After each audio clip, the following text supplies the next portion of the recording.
पर मेरे समझ में ये बात नहीं आती है कि अगर हम लेके जाएंगे तो कहाँ लेके जाएंगे। और डॉक्टर हे एवरीवन, आप सब कैसे हैं? आई होप अच्छे होंगे। आज हॉस्पिटल में हमारा 7वां या 8वां दिन है, मुझे याद भी नहीं है कि कौन सा दिन है। ज़िंदगी बड़ी दुविधा में चल रही है, मुझे ये नहीं समझ में आ रहा कि मैं क्या करूं। तो यहाँ पे अभी हम लोग हॉस्पिटल से थोड़ा बाहर आए हैं, ये हम लोग थोड़ा सड़क के पास आए हुए हैं और आप लोग पूछ रहे थे कि मम्मी की तबीयत कैसी है, वो होश में आई कि नहीं आई। हमने सोचा आप लोगों को थोड़ा अपडेट दे दिया जाए कि मेरी ज़िंदगी में क्या चल रहा है।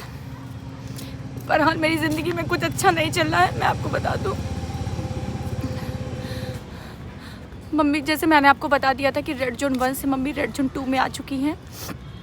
और यहाँ पे क्या होता है ना कि मिलने के लिए केवल 2 बार बुलाया जाता है, एक दोपहर में 12 बजे लगभग और एक शाम को।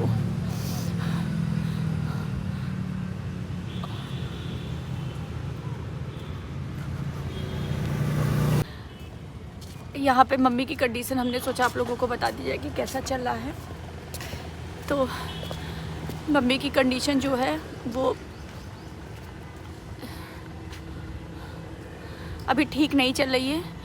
डॉक्टर ने ये कहा है सब ईश्वर के भरोसे छोड़ दो, अगर इम्प्रूव होना होगा तो इम्प्रूव हो जाएंगी, अगर नहीं होना होगा तो वो सब भगवान के हाथ में है। एक्चुअली उन्होंने मुंह में एक नली डाली हुई है, मतलब कई पाइपें लगी हुई है, तो वो कहाँ है उन्होंने कहा है कि अगर वो पाइप को चबाती हैं, मतलब अगर कोई रिएक्ट करेंगी, अगर वो ठीक होंगी तो वो पाइप को मतलब होश में आएंगी तो वो पाइप को चबाना शुरू करेंगी, मतलब कुछ रिएक्ट करना शुरू करेंगे, तो उससे ये पता चलेगा कि उनकी कंडीशन ठीक हो रही है। पर मम्मी के भी कोई भी सिम्टम ऐसे कुछ नहीं दिख रहे हैं कि जो वो रिएक्ट करें, मतलब कोई बॉडी में रिएक्ट करे। मतलब जैसे सारी पाइपें लगी है तो वो जिस तरह से बेहोश है या जिस तरह से वो सो रही है वो उसी तरीके से 1 हफ्ते से सो रही हैं, कोई इम्प्रूव नहीं है।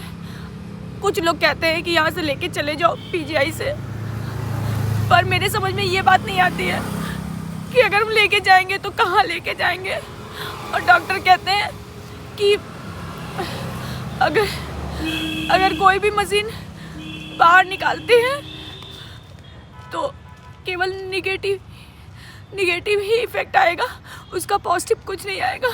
और मैं सोचती हूँ कि कैसे मैं बाहर निकालूँ। अगर कोई प्रॉब्लम हो गई, अगर मशीन बाहर निकाला गया तो कोई निगेटिव इफ़ेक्ट आ गया तो मैं कैसे झेल पाऊँगी। इस वजह से मैं आईसीयू से बाहर नहीं मतलब वेंटिलेटर से मैं बाहर नहीं निकाली हूँ। और कुछ लोग मुझे यहाँ पे कमेंट भी करते हो, कुछ मेरे अपने ये भी कहते हैं कि तुम यहाँ से निकाल के घर लेके चले जाओ, मगर मैं बीच की दुविधा में फंसी हुई हूँ कि मुझे समझ में नहीं आता कि मैं घर लेके जाऊँ कि मैं यहाँ छोड़ूँ, कि वो कैसे ठीक होगी। मैं रियलिटी बताऊँ, मैं मुसीबत में नहीं, मैं महा मुसीबत में फंसी हुई हूँ।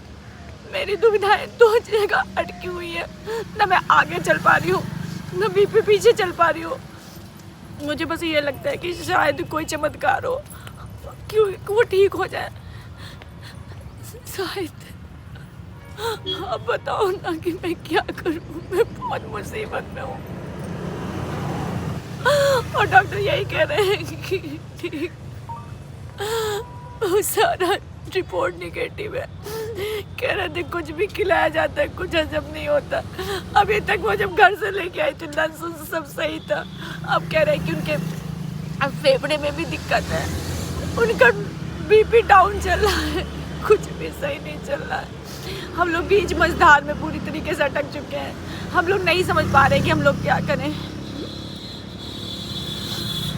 खाली हर दिन हम लोग यहाँ पे गुजार रहे हैं और एक समय यहाँ पे बिता रहे हैं और यहाँ पे समय बिल्कुल नहीं बीतता है, खाली डिप्रेशन में चलते हैं। कोई आता है बस मिल लेते, कोई सब्सक्राइबर आता है बस मिल लेते, अपने मन में पत्थर रखे हुए बस पत्थर रख के ज़िंदगी काट रहे हैं। बस ये लग रहा है कि किसी तरह सब कुछ ठीक हो। और आज ये भी बोला है डॉक्टर ने, सर तुमसे बोला था ना कि आज के बाद से जो भी अब दवा होगी, जो भी मेडिसिन होगी वो थोड़ा महंगी थोड़ी चेंज, सारी मेडिसिन सारी दवा चेंज कर दे रहे हैं, वो सब महंगी हो जाएंगी। क्योंकि अब इनको जिस डोज की दवा दी जा रही थी वो डोज काम नहीं कर रही है, तो उससे हायर डोज की दवा दी जाएगी। और मेरा तो पूरा दिमागी सेंस खत्म हो गया ना। कहते थे ना कि सृष्टि दीदी तुम स्ट्रॉन्ग हो, और मेरा स्ट्रॉन्ग पोजीशन खत्म हो रहा है और मैं अब स्ट्रॉन्ग नहीं हूँ।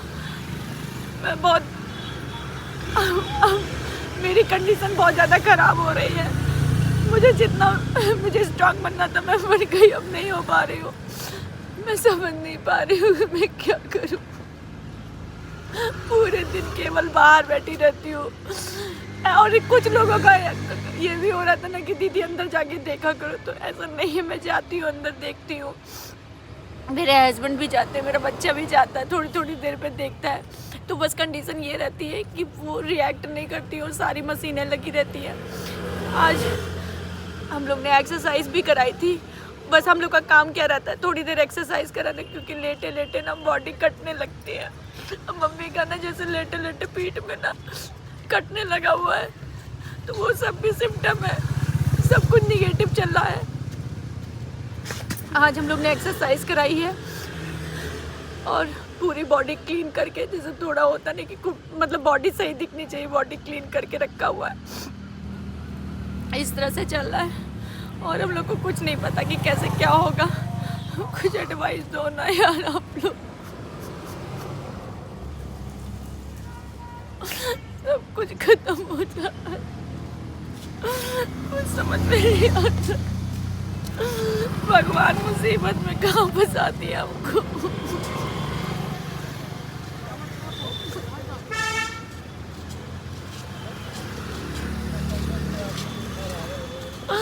बड़ी बदकिस्मत हूँ मैं यार।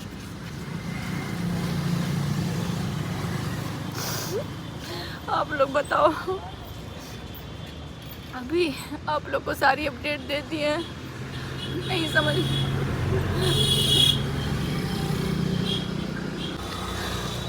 बस एक बार थैंक यू सो मच आप लोग को कहना चाहते हो कि आप लोग मम्मी को इतना ज़्यादा प्यार करते हो, इतना भर भर के पिसा जाता है, बस उसी में आत्म सुकून मिलता है कि मम्मी को चाहने वाले बहुत हो। मुझे भले गाली देते हैं लोग, मगर मम्मी को तो प्यार करते हैं ना, बस इसमें सुकून है। और इस ब्लॉग की एंड भी हम यहीं पे कर रहे हैं।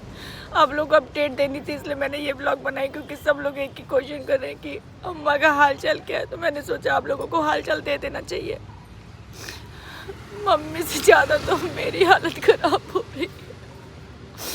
वो तो वेंटिलेटर पे है, मगर मैं नहीं झेल पा रही हूँ सारी सिचुएशन। पता नहीं क्या हो गया।